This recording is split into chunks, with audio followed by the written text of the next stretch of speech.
मेरे खलील ने मुझे हर महीने की 3 तारीखों में रोज़ा रखने की वसीयत फरमाई थी।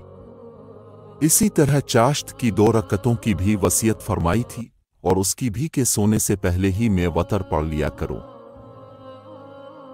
नबी करीम सलीम रज़ी अल्लाह अन्हा नामी एक औरत के यहाँ तशरीफ़ ले गए।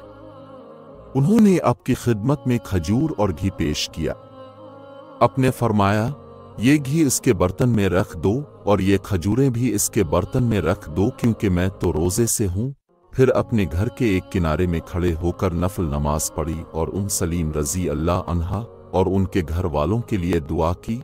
सलीम रज़ी अल्लाह अन्हा ने अर्ज़ की कि मेरा एक बच्चा लाडला भी तो है, इसके लिए भी तो दुआ फरमा दीजिए। फरमाया, कौन है? उन्होंने कहा, आपका खादिम अनस रज़ी अल्लाह अन्हु। फिर अपने दुनिया और आखिरत की कोई खैर व भलाई न छोड़ी जिसकी उनके लिए दुआ ना की हो। अपने दुआ में ये भी फरमाया, ए अल्लाह, इसे माल और औलाद अता फरमा और उसके लिए बरकत अता कर।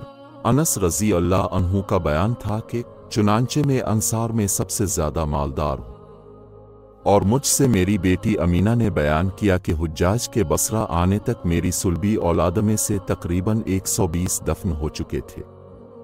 हमसे इब्न इब्बी मरियम ने बयान किया, उन्हें यहिया ने खबर दी, कहा कि मुझसे हमीद ने बयान किया और उन्होंने अनस रज़ी अल्लाह अन्हु से सुना, नबी करीम के हवाला के साथ।